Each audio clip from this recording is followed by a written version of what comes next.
Have you ever felt like everyone expects you to slow down once you hit 70, but your heart still feels like it has places to go and things to see? Maybe you've even said, as long as I can move, I'm going to travel. And honestly, that's a beautiful attitude to have. There's so much of the world to experience.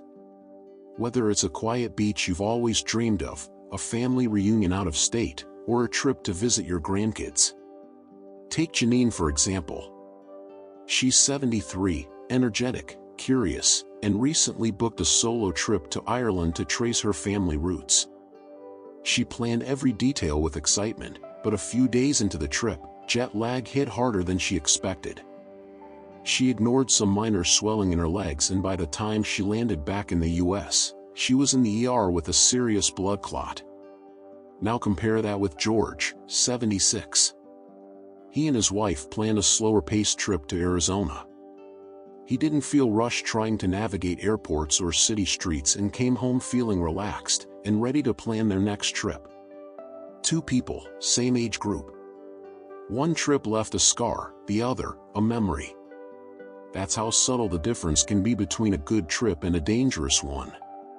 But here's the thing most people won't tell you, travel after 70 isn't always as carefree as it used to be. This isn't about discouraging you from packing your suitcase.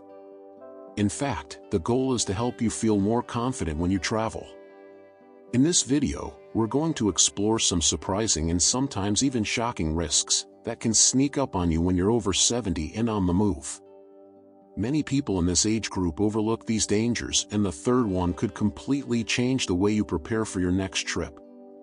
Let's face it, our bodies don't bounce back quite the way they did in our 30s or even 50s. That long-haul flight that just made you a little stiff 10 years ago? It might leave you limping now. And while traveling might sound like a dream, it can become a bit of a nightmare if we're not prepared for the specific challenges that come with aging.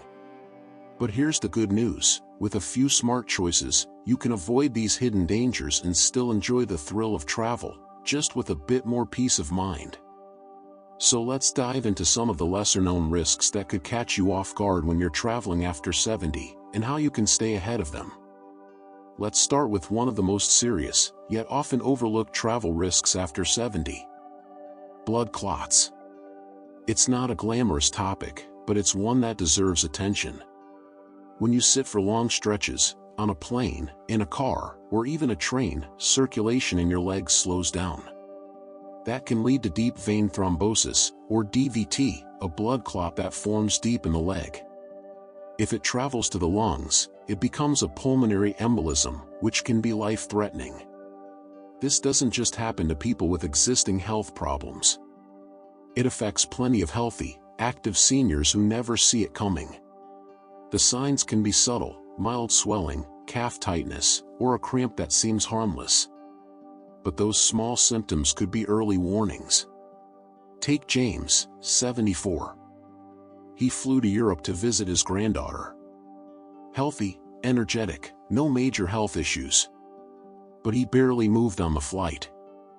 A few leg cramps? He brushed them off. A week later, he was rushed to the ER with a pulmonary embolism. Now compare that to Robert, 77. He took a cross-country flight with his son. Before leaving, he packed compression socks, checked in with his doctor, and set reminders to move every hour. He stayed hydrated, skipped the wine, and stretched during layovers. Robert came home feeling great and ready for the next trip. Two men, same age range, one was prepared, one wasn't. That simple difference mattered more than either of them expected. The good news? DVT is highly preventable with a few smart habits. The biggest one, move regularly. On a plane, stand up and walk the aisle every hour. On the road, pull over every 90 minutes and stretch. Even seated, you can flex your ankles, roll your feet, or point and curl your toes to keep blood flowing. Compression socks also help. They apply gentle pressure that keeps blood from pooling in your legs. The trick is to put them on before your trip, not after you've been sitting. Don't forget about hydration. Water keeps your blood thinner and your circulation stronger. Even small sips help. Alcohol and caffeine can dry you out, so try to limit them during travel. If plain water isn't appealing, a little citrus or a low-sugar electrolyte drink can do the trick. And if you have a history of circulation issues, or you're unsure, talk to your doctor before you travel. They may recommend a temporary blood thinner just to be safe. DVT may be serious, but it doesn't have to ruin your travel plans. With a little preparation, you can lower your risk and travel with peace of mind. If you're still watching this video and finding these insights valuable, please comment number 2 below to let me know you're here. And if you haven't subscribed yet, I recommend you subscribe and turn on the bell so you never miss a video. Your support means a lot and helps us keep bringing you valuable content. Now let's continue with one that sneaks up on even the most seasoned travelers: hidden exhaustion. Travel can feel exciting, even energizing. But for adults over 70, it can quietly wear you out. One moment you're fine, and the next, your energy vanishes. This isn't just being a little tired. As we age, our bodies need more time to adjust to jet lag, time zones, hotel beds that feel like bricks, and even unfamiliar foods. There's a saying that fits this perfectly: I used to travel on adrenaline, now I travel on preparation. And it's true. Those packed tours, back-to-back walking days, and non-stop plans might sound fun, but they can leave your joints aching, your heart overworked, and your immune system drained. Vacation burnout is real, and it hits harder than people expect. Take Anita, 73. She was thrilled for her big trip to Paris and booked every minute full of sights, shopping, and restaurants. But by day 3, jet lag caught up. Her knees hurt, she was wiped out, and she had to cancel half her plans just to recover. Now meet Elaine, 75. Same city, same age, but she took a different approach. One main activity per day, plenty of downtime, a quiet cafe each afternoon, and a cozy hotel room she made feel like home. She even brought her favorite tea and a good travel pillow. By the end of her trip, she felt refreshed and ready for more. So what made the difference? Pacing. Think of your energy like a battery. It doesn't recharge overnight the way it did in your 40s. That's why it helps to build breaks into your schedule. Skip the early tour and enjoy a late breakfast. Trade the third museum of the day for a slow walk in a park. It's not about doing less, it's about doing it in a way your body enjoys. Try planning your biggest outings earlier in the day when you're most alert. Leave the afternoon open for light activities, rest, or even a nap. Add in what's called a buffer day, a light schedule when you first arrive or the day before heading home, to help your body reset. Where you stay matters too. Look for a hotel with an elevator, a ground floor room, or even a rental with a small kitchen so you can make simple meals. Having a quiet, comfortable place to recharge can make all the difference. When it comes to food, be gentle.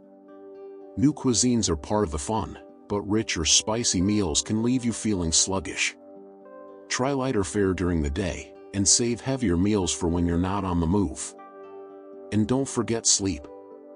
If you struggle to rest in new places, pack a few sleep essentials, earplugs, a travel pillow, or a calming app on your phone. For longer trips, especially across time zones, talk to your doctor about managing jet lag.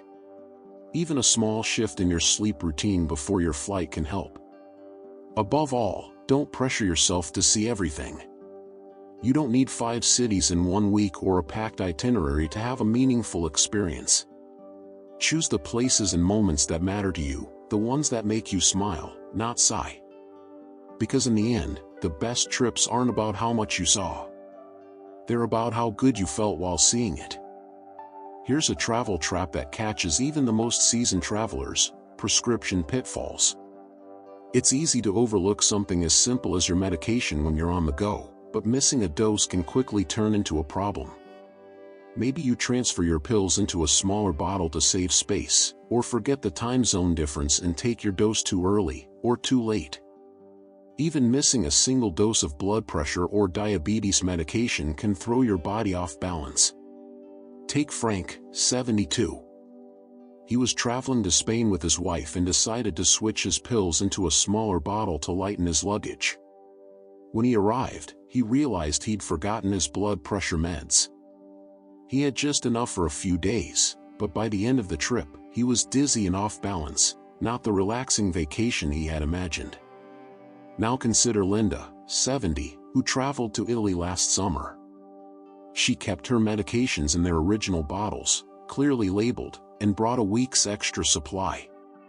She researched Italy's medication regulations and consulted her doctor to adjust her dosing schedule for the time zone change. Her trip went off without a hitch, and she felt energized throughout, knowing she was prepared for any medication-related issues.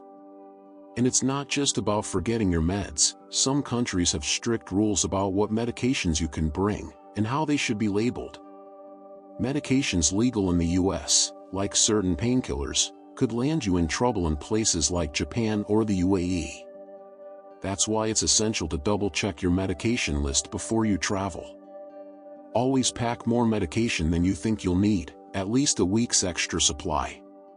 Keep your meds in their original bottles with labels, which show you're traveling legally. Also, create a printed list of your medications, dosages, and reasons for taking them. This can be invaluable if you need medical help abroad. Time zone changes can mess with your medication schedule. To avoid confusion, talk to your doctor or pharmacist before you go. They can help you adjust your dosing times and even suggest smaller, more frequent doses. It's also a good idea to research your destination's medication rules, especially when traveling internationally. Websites like the embassy's travel section or the International Narcotics Control Board can provide key details. For those on multiple medications, a pill organizer is a lifesaver. It keeps your meds neat and ensures you don't forget any doses while on the move. And always have a backup plan. Know where the nearest pharmacy or doctor's office is, and ask your healthcare provider for a letter explaining your medication needs, just in case. Travel should be freeing, but when your health slips through the cracks, that sense of freedom can quickly disappear. As we age, it doesn't take much to trigger a health scare, especially after 70. But by being proactive and planning ahead, you can stay in control and avoid medication mishaps. With a bit of thoughtful planning, you can travel with confidence, stay on top of your health, and fully enjoy the adventure ahead. If you're still watching this video and finding these insights meaningful, please comment number 4 below to let me know you're here. And if you haven't subscribed yet, now's a great time. Hit that subscribe button and turn on the bell so you never miss a video. Your support means a lot and doesn't just help us create, it helps us reach others who need this inspiration too. Now let's continue with something most seniors don't expect until it happens: feeling disoriented in an unfamiliar place. It might seem unlikely, especially for those who've traveled confidently for decades.